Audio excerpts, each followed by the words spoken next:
Ia, me wakaua wakarita ka tiko ani na dua tiko na nero ulutanga ki ro mai veital no tiko ni kinongo ke Mrs.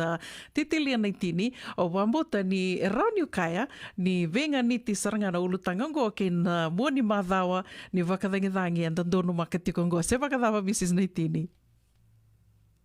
Pula vinaka una iyo, ndono vinaka. Wakani da nonda stiga tiko ni wading ni mataka na 4th of July. Vinaka.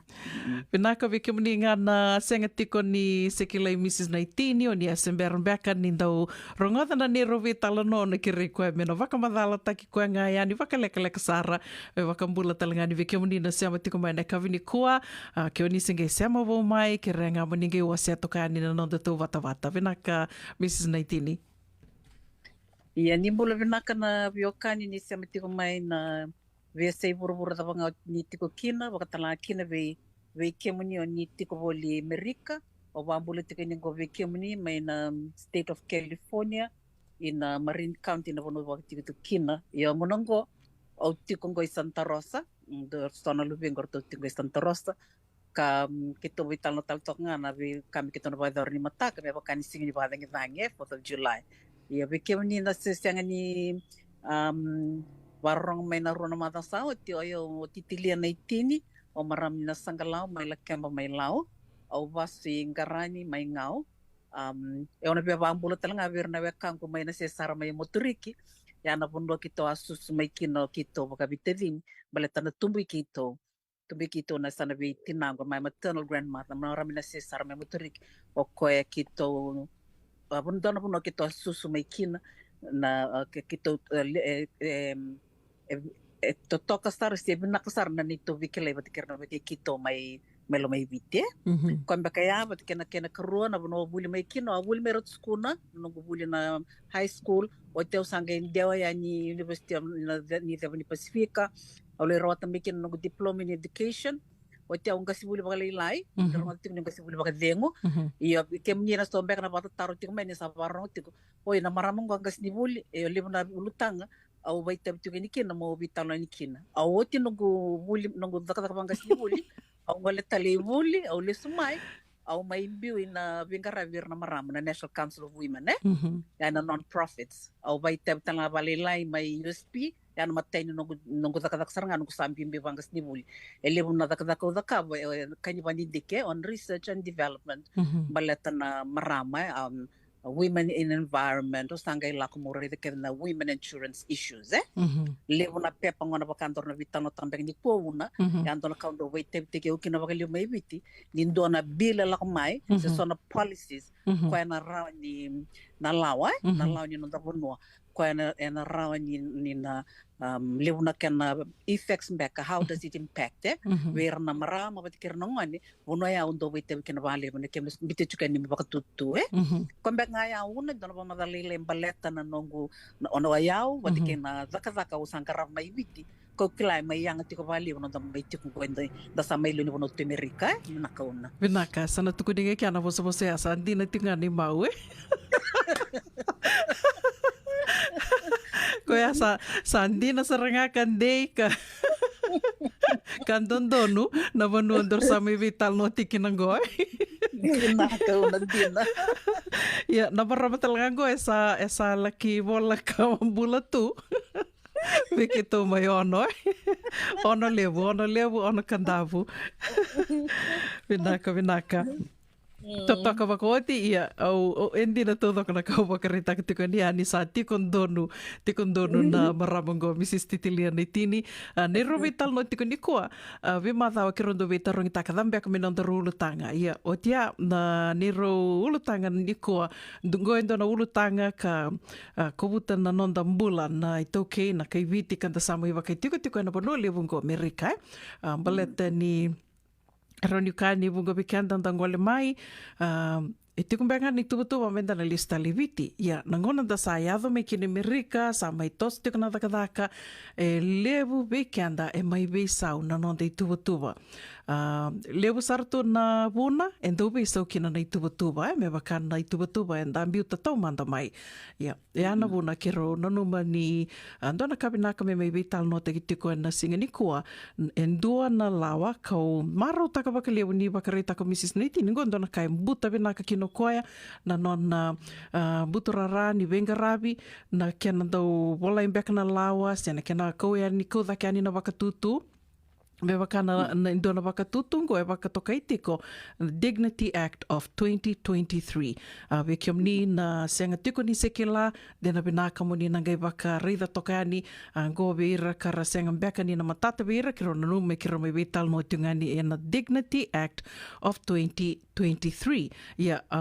na nongu kilana kilali lai e toka ngobi au o na numa ni ngona e senge imbiu tokani na wakatutungo e sembera sar ni waka taki ia kena rei tiko na vital no e sa lako tiko ngua ni sana rawa ni na laki wakalau taki au kera Mrs. Naitin ke raumbe nganyo ni we wakarara mataki mai na kena do bolai mai ndo na wakatutu wango mengai laki a doba sar na ngone sa laki mbiu kena me sa rauni ndakaya sa wakalau taki. Na kawali bona ia ke waka ona mona kai mandai mai viti na kena dau me buli lawa, buli dona lawa, ira do buli lawa ira na tiko na palimente, na gaiting teker to tinga na matintu bongo, ya no non ra job na basarangaya, non job non ra itabi sarangao ira na leoni palimente mera buli lawa. Ia mona koteles tal madwale weekend to mai viti na tin ka ona mbak south ono kotetu ngara buno ya batele weekend ngo enda biu bono mai ni da senga ni so ni da senga ni talitaka na mateni tu asa mai di baki kenda ni levo na bibi sau ga enda rei da na kena buli na lawa erton buli tonga erton ni parliamente ia senga ni do vai mai viti liu mai viti enda klani tiko na parliament house of representatives sanga tiko na senate the Senate na upper house na bakame upper house lower house ni sambuli ani dona lao mai verto na leoni palimedi e na kaudake verto na Senate na kaudake kya yang na check and balances ra tu o tia e na taka na consultation do bakto kaya na bill do bill ka dona lao na bakto kaya chuna na bill nangone sa rato lako na Senate terto na lako na rato consultations berto no abo kier na vital no na todo tuk mena we kende na stakeholders au kende na leoni bonua sa the voters isa matata mai kiana kanda vena kata na leoni bonua so kende na voters o tia sa na ko dektal na Senate sa pais maya sanangai bakto kai me act ya sana gai lawa kwana sana ena me sana implementa ki usa tia uno sana oswa vite sang so tini matata sanga lenga implementa ki mentangai me sana gai roni be effective for us as citizens of a country yongo toritingo digni act ngo go seritingo be ka sebile yo ko sangai dangana rusabur ka 2023 ngo na bulo mei ia na bulan me darei da tanga no tu kono me bio una bina kasarnga nyu totol sarno gule barai da sembara tanga ni dorbitan no tongo sapa sta ko abu tanga berto no gule ni mata povale ko klani na yang bir gori ni bo li ketuma da ni gori dangai re da na lawan ko weekend ke da na ito ke da tik ngai Amerika ke sembara chumbeka ni rauna pepa au kerker mo ni na rani la ko mo Google tak mo ni re da Dignity Act 2023 mo ni na wakare da na ve section zikia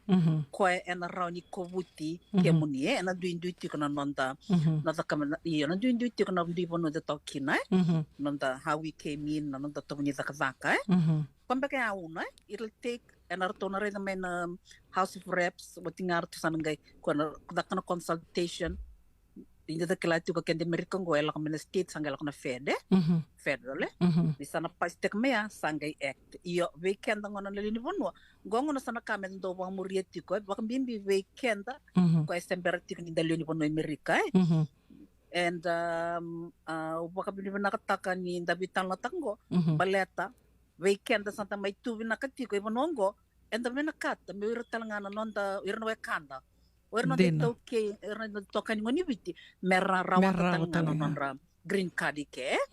kona kaya kla o mutalita kin mendor vital no taka yo na bilgo una ke correditi ko wasi tu elimuto na ken sections iya etiko na border security for America act ya in do section ya na seng ni ko ngoni biti tiran dola ko mena boda sangat tunonra untuk banggo undocumented. Radhuru sartu nga may bakiloa ay? Documented. Kento documented. Baleta, iya. Solamente da visa, kilay tuni ko durban mamay. O ira talanga na lako may ke, kwara lako may nawanga. O ira talanga ya, eran do wiliti ko ba undocumented ker may som. Berarti sinti ko bir na visa niti ko ba kay kenda, enda ko menong buka. Ya indua kon ir na ranyu wili kana bor security kena karuan American Dream and Promise da sakila lebih na sayu maka Mrs. Naitini biadada buka toka pakalilay. Okay, ni rongo dia binakgo? Iya, sange rong binakamaygori. Hello? Iya. Okay. Yep. Sedada buka toka nga. Wa madal toka na Dream and Promise Kana kelas ini binak na reception na tikin nanggo. Iya, gor sange bubi rong binakamaygori. Iya, mo na lesubat tale una, sange matatani go? Iya. Iya. Na Kona Dream Act Iya, kona American Dream and Promise. Tangga iti kona improving season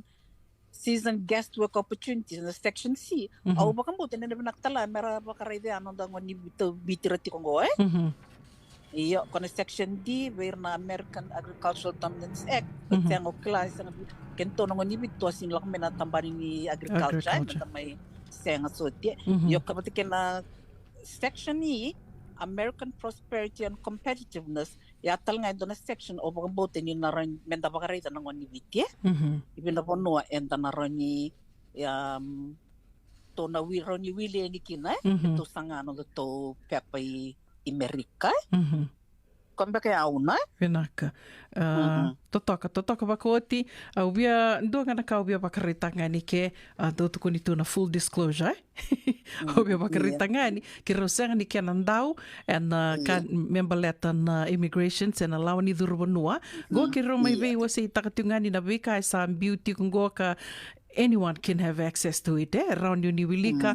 ni Google nga na Dignity Act of 2023 karaw ni nagaiba ka matata takituki na nabika kidesara may waseti ko nigo Mrs. Naitini. Tiko enandona tikino ni bakarita kadaki maya Mrs. Naitini o baka sa mataksarna ni roa vital no tiko kay Mr. Poasa koroitamana en Mother Sauti nito vital no tiko mani enanona samiraw kala kusar tiko na vital no manita dua eta ronga dake mai se baka dhaban beka rawa ni ndua beka na baka tutu membiu dake member leta na guest worker program se rawa ni ranguale mai biti mera mai daka baka biti ko ni bunga bikenda mai daka tiko na tambana ni benga ravi se na caregiving gai baka rita ngono ko ni asa mbiu dake endua na baka tutu ya gai tuko na mai baka rita ka mai na turanga na ambassador ka sama iba ka dengu tiko and nanone tutu baka ambassador Mr. Satyendra Prasad ni asam biuda ki yung gele kim biuda ki tiko ya kasa baka membiu tiko baka na senga walenga ni me balitikenda na kaibiti membaleta balitikenda mai na WhatsApp Pacifica, so it is a Pacific Island proposal ko embiuda kia me rauni na bukea na kena kaudake ko ya sa roni dakai sa toka kianda sa na baka nui tiko ni na sa na roni na baka do nui moya na do na ngona ya vital no saka ni vital no tiko na ngonongo semberta lindo na kena madala e baka lisu itale mai ya ando na tikina wari de tiko ya ka o na numa me Nina binaka me dormo ibe tal no talinga kina ni na bunga ngobi kenda bakani bakarita katiko o kenda ndangole mai not as undocumented workers or people but the durmai as documented and the durmai da bakabisa mai kenimbal bale itu na no muy bola tuku ne wa durba no mai ke kamanda ngai senga ni o kila ni tiko na no mo passport kila na ngai vida tinga ne ba kisao tingo na I-94 sa ra ni mai lak mai print taki mai and immigration website na no mo I-94 ya kenimbal bale na no mu wala tukutuku ni o asa dhuru mai me rika wakalawa e tuwi naka sartunga se mani wakadaba na balabu ni ngauna o ni sa mai tiko kina senta sa mai tiko kina me rika ia kia ni mbalimbalea weekend to na sangole mai ka sa mai o titu na kaukau o mbeka ni nonda to volatara sa mai expire na 6 months o se vidanga na ndo mbeka na mbaki o ndono se asoli kina biko na no mui volatara ma mai tiko kina Amerika e asa to mai overstay to sa mai overstay tiko ko wakambauta ni nandua na vanongo e roni tōna dhingi kina ke waka e sama ni wakandua nui ka sa wakalawa taki mai na Dignity Act go kandua na tiki no au wakasama taka e lakmai nungu wakasama na ni tiko nandua na vanongo e o wakawili ka tiko the qualifications ni na tiko e sona ka e na lavaki ke waka e sama ni wakalau taki mai ngoa sana gai tiko e sona ka menda na e na gai tarongi kina ke waka e tiko keve se o waka e dora keve sana gai rawa ni kona dambeani e na wanoa ia ke waka e seanga ia sana seanga ngai e ndua matangango ke waka e kusa tiko waka e tiko Amerika for the past 5 years a lima na embaki raunio ni tomana beka Mrs. Naitini Ia, vena kau na kila au mta u bakarita toka e so, vi rona ne roi tokani, koe rasa lako mai sara mai am bakili, ma te mantanga, ke waka onda redo i rasa rongo i lakting mengo, na nom sadur wano mai, o sa mai sivi anangonoi, e ala teki viko mo tiko kina, Ke la tiko ni o wano Amerika, nda ke la tu na technology ke, era rai tambak ngando na bulu kau kia pop-up dek me na kaki den bali tiko na kemi wala tuku-tuku koea erna rai da mai nangono iko sa signole stale estana tuku na sarti ngavir ngono ko bagana no yongo estana tun sarti ngavir oi na turango sena maramongo o ko estaba kan tite ko mena tiko recently already tiko veira korangai durmo mengo oti ono mbek na bula sa gera ni rada kabo non tax ID kona TIN e andare tiko ya na totok ni bonongo Amerika kala ni sta panga ya sana rede tiko ngano sa sin lu style sa o tino ngone latak sana kila o ko ngo sabe mai tiko yo ko ngana kauna be ka vi kenta na non di tokani ngoni viti no sa vai o daka tiki ko sara bitiko no tax ID no sa daka tiko mes daka sara chiko na taxes na vi ambaki file tak chiko na income tax ni sando no tax ID ya ken dotal na kauna kere mo na waste an kila me baka andaru sabi sekta kauna kila ken de kila itu baka matani tu non da durwo no mai ke meda kakutang na nindorer na lako na leitaro baka sala da leitaro baka sala virto na DMV kila na damo da kava sien dono no mo tani o lako kina immigration tani ronyo soma na consultation kan di sau ke so na katuni de caregiving leitaro baka sala tu ask for an hour consultation na damo da kava me baka iau na nugudurbo no mai ke kwa ya satu no de tuba me da me da ka me so na mortgage ni vale viti sandala mai sandarai na tiko sengai ayo vitalembe kan go orang da ke iki asaranga santa baka tatar saranga ini kina na daba medak santa taringir to saranga what can I do to be able to be a permanent resident here so erto bita maybe on information na kamu da kap asaranga sandang gende oto ki anu da bata tarotok en nanda sasanga me da tubi na ke baleta ni da sarai na opportunities en na rawata me senga baleti kendaru baletir na luvenda bat keir na da karo murit kamaye yo kaya una katingo na kantor vitan lo to chungore ni itiko na itu en dolab ke to Amerika you have to find it au kila na pepa bina kan gondor sabi tamo to kina en bukeir na we kantor barong tik mai sember ni green card ke ter sama den to ke mer ulika mer sasangta ka mer rawata non batang ko na pathway ngo tambi sorto ngamen ko na pathway na vi kam ta ka ndo ya na no text mo to bole mo ta no ITIN o vamos ter na kambi bindo ndo iya mo ta kapcho no text na vi ambaki Venaka, Au bia kurengan na bika membaleta na texea ni so sa tuike sa sivia tumbea ko na lima na mbaki sa lima ono bitu na mbaki na sa mai tu Amerika ke baka sembera bakandua ni so mi tex baleta ni kilatu so sa tungo satu sartunga so ngono do tareani baka sa tiko no tex ID sa so mi tex ngedo kani sa mai senga au sini bia ka satu matanga bango o tia unge do loma taru takatal na dhavan beka na inaki nino musa tu bango na binaka mona sa sanga takan beka da sing Tony Kilante na gaindo na ngona rao na pepa ia menda na takava tiko na vika ndo no menda takava ni ngona gaindo la mai kina na katum bea kenda to sa rao sa ngano da to duriani ndo ya nge kena karo tali ndo la kume nungu vakasava Mrs. Neitini ni wakani awase tiko ndo na madao ya ni kenda kedango enda tumberi kede mai na lotu enda kai ninda tamata lotu kede ia sangendo tiko no waka sam ke baka enda kai tiko ninda tamata lotu enda sami tiko na dona bono livongo Amerika sa rau tiko kina nambula sa rau ni rto mbula tel nga kina mai viti na dava engi senga kina ni tiko no nda waka sam ni ndono nga menda na so matiko no de waka dava dono ndono baka ngai iya lakai kutu bawa sembe goru na rebi nak mende bitan loki ne bersama dedetu seng ni ka no text ID sar numero tunga iya do go mona red tal matang go mona tu kono beken to matang mai biti alawa mai biti ko samborong do matang sorle tu en ba vitale biti ya manda ya ken to matang mai biti do maten tu lelai iya salorengan ikut kia sing tu kena boleh tak ko saba ko listal sanga gaura ki saranga ba ko listale pakatan lagi na Australia but ki New Zealand seng ni rawa ya ni to sarai da ni sandolo tu weekend na pathways Amerika menarau ni ko sa da ko sa so mi Texas tiko na rendinga soli no no pepa ni tiko na ke no pepa rock na sa talmente weli tukin bat ba ka samta ka tinga may no to vanua seng ni ron don tamata le to ni ba Italia lo men no tanye sen sa ba una ko mo nga ya kala ke sabane de ken sa may tu no li bungo sol ke to be ken opportunities why not let's exploit and do something about it